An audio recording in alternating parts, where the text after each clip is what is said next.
Welcome to நரதர் academy. இந்த வீடியோவில் vertical motion and gravity இந்த டாபிக் தான் டிஸ்கஸ் பண்ண போகிறோம்.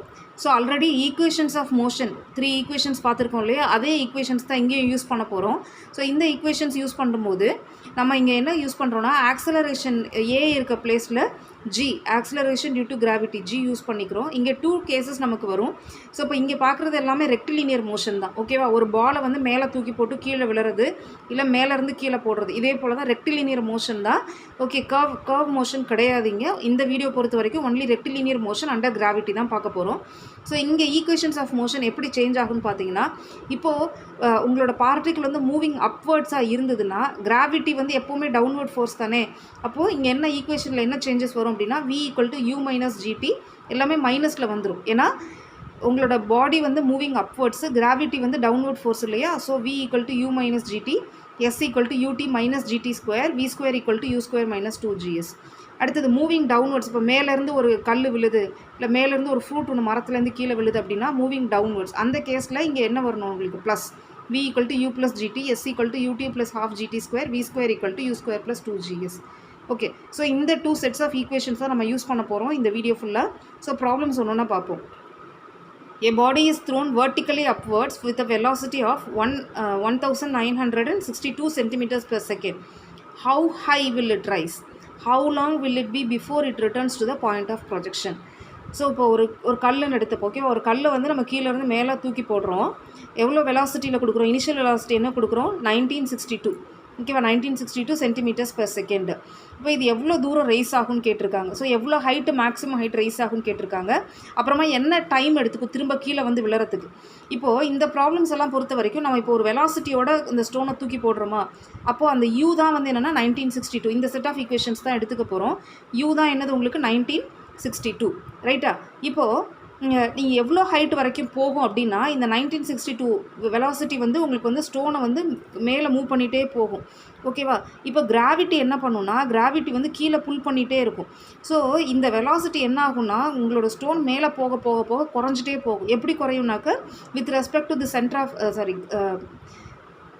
எர்த்தோட கிராவிட்டி இருக்கு இல்லையா, 981 சென்டிமீட்டர் per second square.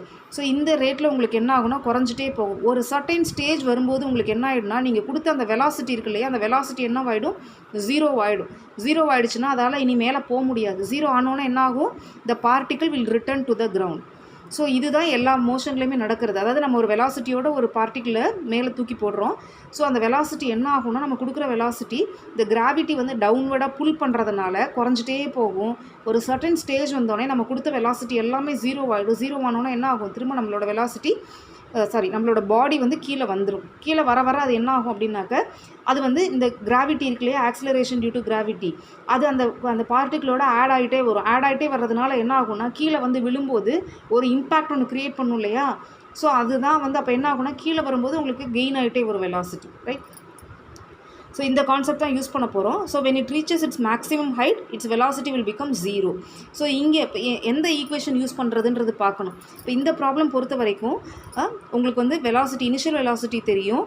ஓகேவா, ஹைட்டை பற்றி கேட்குறாங்க, ஃபைனல் வெலாசிட்டி என்னன்றது நமக்கு தெரியும். ஸோ அப்போது நம்ம தேர்ட் ஈக்குவேஷன் எடுத்துக்கலாம். ஏன்னா டைம் வந்து நமக்கு அடுத்த கேஸில் தான் கேட்டிருக்காங்க. ஸோ இந்த ஃபஸ்ட்டு கேஸ் பொறுத்த வரைக்கும் initial velocity, final velocity, height, இது 3 பற்றி தான் டிஸ்கஸ் பண்ண போகிறோம். ஸோ தேர்ட் ஈக்குவேஷன் எடுத்துப்போம். v² = u² - 2gs. So v வந்து 0 இல்லையா. ஸோ 0 = அதாவது இந்த ஹையஸ்ட் பாயிண்டில் வெலாசிட்டி என்ன? 0. இங்கே இனிஷியல் பாயிண்டில் வெலாசிட்டி எவ்வளோ? 1962. ஓகேவா. So 1962 the whole square minus ஜியோட value, acceleration due to gravity. மீட்டரில் எடுத்தால் 9.81 எடுப்போம். சென்டிமீட்டர்ஸில் இருக்கிறதுனால எல்லாமே 981 எடுத்துகிட்டு இருக்கேன். So 1962² - 2 × 981 S. எஸ்ன்றதான் என்னது? உங்களோட ஹைட்டு, ரைட்டா. So s = 1962² / 2 × 981. So s is equal to 1962 centimetre. So 1962 centimetre தான் அது மேலே போகுது. 1962 ரீச் ஆனோன்னா என்ன ஆகுது? அது கீழே வருது. ஸோ இப்போ நெக்ஸ்ட் என்ன பண்ணணும்? நீங்கள் டைம் கண்டுபிடிக்கணும் இல்லையா. இப்போ டைம் கண்டுபிடிக்கிறதுக்கும் நம்ம எப்படி கண்டுபிடிக்கணும்னா, 1 வே டைம் கண்டுபிடிச்சா போதும். அதை மல்டிப்ளை பை 2 பண்ணோன்னா to and fro எவ்வளோ டைம்ன்றது நமக்கு தெரிஞ்சிடும். ஸோ இப்போ இந்த மேக்ஸிமம் ஹைட் ரீச் பண்ணுறதுக்கு என்ன டைம் எடுத்துக்குதுன்னு பார்ப்போம். அதுக்கு ஃபஸ்ட் ஈக்குவேஷன் எடுத்துப்போம். ஸோ மேக்ஸிமம் ஹைட் ரீச் பண்ணும்போது இனிஷியல் வெலாசிட்டி 1962, ஃபைனல் வெலாசிட்டி 0 இல்லையா. So 0 = 1962 - 981t. So t = 1962 / 981 = 2 seconds. So கிரவுண்ட்லேருந்து மேலே அந்த ஹையஸ்ட் பாயிண்ட் போகிறதுக்கு உங்களுக்கு 2 செகண்ட்ஸ் ஆகுது. அப்போ திரும்ப ரிட்டர்ன் வரதுக்கு எவ்வளோ நேரம் ஆகும்? அகெயின் அதே 2 செகண்ட்ஸ் தான். டைம் பொறுத்த வரைக்கும் அப்வர்ட் மோஷன் என்ன டைமோ அதே டைம் தான் டவுன்வர்ட் மோஷன். ஏன் ஒரே டைம் சொல்கிறோன்னா, அதாவது நீங்கள் 1962 வெலாசிட்டி கொடுக்குறீங்களா, அது என்ன ரேட்டில் உங்களுக்கு டிக்ரீஸ் ஆகிட்டு போகுது? ஜீன்ற ரேட்டில். அதே ஜீன்ற ரேட்டில் தான் கீழே வரும்போது என்ன ஆகுது? உங்களுக்கு இன்க்ரீஸ் ஆகிட்டு வருது. So upward motion downward motion ரெண்டுக்குமே டைம் சேம் தான். ஸோ இங்கே 2 செகண்ட்ஸ் இருக்கு இல்லையா, அப்போ 2 seconds into 2 equal to 4 seconds. So complete motion describe பண்ணுறதுக்கு it will take 4 seconds. Okay, இப்போ நெக்ஸ்ட் ப்ராப்ளம் பார்ப்போம். A body is moving vertically upwards, passes a point at a height of 54.5 cm with a velocity of 436 cm per second. What was its initial velocity of projection and for how much longer will it rise? So அப்போ இந்த problem பொறுத்த வரைக்கும் ஒரு certain ஹைட்டில் அதோட velocity கொடுத்துருக்காங்க. அதாவது கீழேருந்து கிரவுண்ட்லேருந்து தான் நம்ம த்ரோ பண்ணுறோம். கிரவுண்ட்லேருந்து த்ரோ பண்ணும்போது என்ன வெலாசிட்டின்றது கொடுக்கல. ஸோ இதை யூன்னு எடுத்துப்போம். அட் அ ஹைட்டு, எந்த ஹைட்டில்? 54.5 54.5ன்ற ஹைட்டில் அதோட வெலாசிட்டி எவ்வளோ? 436 சென்டிமீட்டர் பெர் செகண்ட். ஓகேவா? ஸோ அப்போ இனிஷியல் வெலாசிட்டி என்னன்னு கேட்டிருக்காங்க. அப்புறம் இங்கேருந்து இது எவ்வளோ தூரம் இன்னும் கொஞ்சம் மேலே போகுன்றது கேட்டிருக்காங்க. ஓகேவா? ரைட். ஸோ இப்போ ஃபஸ்ட்டு இந்த கேஸை மட்டும் டிஸ்கஸ் பண்ணுவோம். நம்ம மேலே எவ்வளோ மேக்ஸிமம் ஹைட் அப்புறம் பார்த்துப்போம். ஸோ இப்போது V என்னன்றது தெரியும். இதுதான் ஃபைனல் வெலாசிட்டின்னு எடுத்துப்போம். இது அபவ் கேஸ் நம்ம பார்க்க வேணாம். இப்போ இங்கேக்கு V இதுதான், இது U என்னன்னு தெரியாது. ஹைட் வந்து எவ்வளோ? ஹைட் வந்து 54.5. ஸோ அப்போ இதுக்கு என்ன ஃபார்முலா யூஸ் பண்ணுற? Third formula. V square equal to U square minus 2GS. So 436 square is equal to U square minus 2 into 981 into 54.5. So simplify பண்ணோன்னா U equal to 545 centimeter per second. So இப்போ யூவோட value வந்துடுச்சு. யூவோட value என்ன? 545 centimeters per second.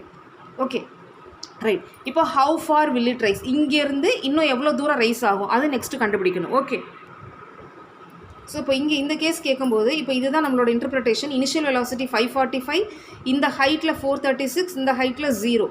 ஓகேவா? So first equation எடுத்துப்போம். V equal to U minus GT. So V என்னது? 0. இங்கே U, இந்த case பொறுத்த வரைக்கும் இந்த வெலாசிட்டி தான் இனிஷியல் வெலாசிட்டியாக எடுத்துக்கிறேன். ஏன்னா ஆல்ரெடி இந்த தூரம் நமக்கு எவ்வளோன்றது தெரியும். இந்த ஹைட் மட்டும் தான் நமக்கு தேவை. அதனால் இதை இனிஷியல் வெலாசிட்டியாகவும் இதை ஃபைனல் வெலாசிட்டியாகவும் எடுத்துக்கிறேன். So 436 minus 981t. So T equal to 436 by 981 equal to 4 by 9 second. So it will rise for how much longer? 4 by 9 seconds. Okay, next problem. A ball is projected vertically upwards with a velocity of 49 meters per second. If another ball is projected with the same velocity in the same manner after 2 seconds, show that the balls will meet after 4 seconds of projection of the second ball. So இப்போ 2 பால் எடுத்துக்கிறோம், ஒரே மாதிரியான பாலு. ஓகேவா? Initial velocity எவ்வளோ கொடுத்துருக்காங்க? 49 meters per second. ஓகேவா? First ball throw பண்ணி அடுத்து 2 செகண்ட்ஸ் கழித்து இன்னொரு பாலை த்ரோ பண்ணுறோம் இதே வெலாசிட்டியோட. ஓகேவா? ரெண்டும் எங்கே மீட் பண்ணும் அப்படின்றதான் கேட்குறாங்க. இப்போ 2 பாலும் ஹெச்ன்ற ஹைட்டில் மீட் பண்ணுறத அசியூம் பண்ணிப்போம். ஓகேவா? அதுக்கு எடுத்துக்கிற டைம் T1 செகண்ட்ஸ். ஃபஸ்ட்டு பாலை த்ரோ பண்ணி T1 செகண்ட்ஸ்க்கு அப்புறமா 2 மீட் பண்ணுதுன்னு எடுத்துப்போம். அப்போது ஃபஸ்ட்டு பாலுக்கு அது T1 செகண்ட்ஸாக இருக்கும், செகண்ட் பாலுக்கு அது என்னவாக இருக்கும்? T1 minus 2. ஏன்னா இது 2 minutes கழிச்சு தானே போடுறோம். அப்போ 2 பாலுக்கும் நம்ம செகண்ட் ஈக்குவேஷன் யூஸ் பண்ணுவோம். S equal to UT minus half GT square இருக்கு இல்லையா, அந்த formula. So H equal to UT 49T1 minus half GT1 square. இங்கேயும் அதே ஹெச் தான், அதே ஹைட்டில் தான் இதுவும் மீட் பண்ணுது. பட் டைம் மட்டும் இங்கே வேறு. வெலாசிட்டி ஹைட்லாம் சேமு, டைம் மட்டும் எவ்வளோ? T1 minus 2. ஓகேவா? minus half G into T1 minus 2 the whole square. 2 ஹெச்சையும் equate பண்ணுவோம். ஈக்குவேட் பண்ணிங்கன்னா Tயில் ஒரு ஈக்குவேஷன் கிடைக்குமா? ஸோ அந்த T ஃபைண்ட் அவுட் பண்ணிங்கன்னா ஒரு T1 equal to 6 seconds.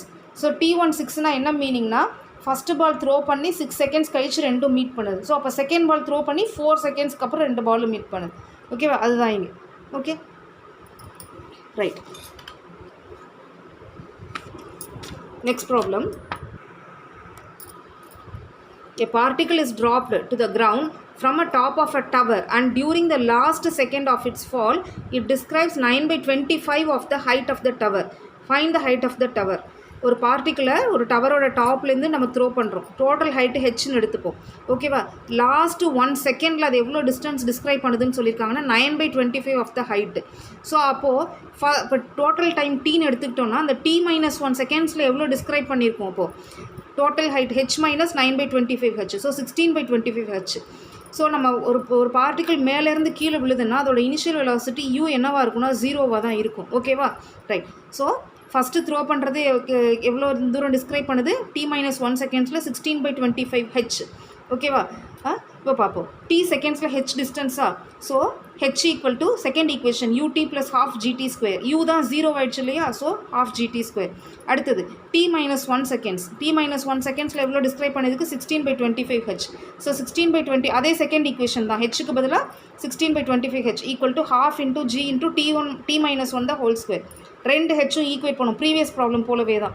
ரெண்டு ஹெச்சும் ஈக்குவேட் பண்ணி சிம்பிளிஃபை பண்ணோன்னா டீக்கு ரெண்டு வேல்யூஸ் வருது இல்லையா, ஒன்று 5 ஆர் 5/9. 5/9 ஃப்ராக்ஷன் நமக்கு பாசிபிள் இல்லை. ஸோ என்ன நம்ம வேல்யூ வருது t = 5. ஸோ t = 5ன்ற வேல்யூ இங்கே சப்ஸ்டியூட் பண்ணிங்கன்னா h = என்ன வருது 25g/2. ஜின்றது என்ன ஆக்சிலரேஷன் டியூ டு கிராவிட்டி.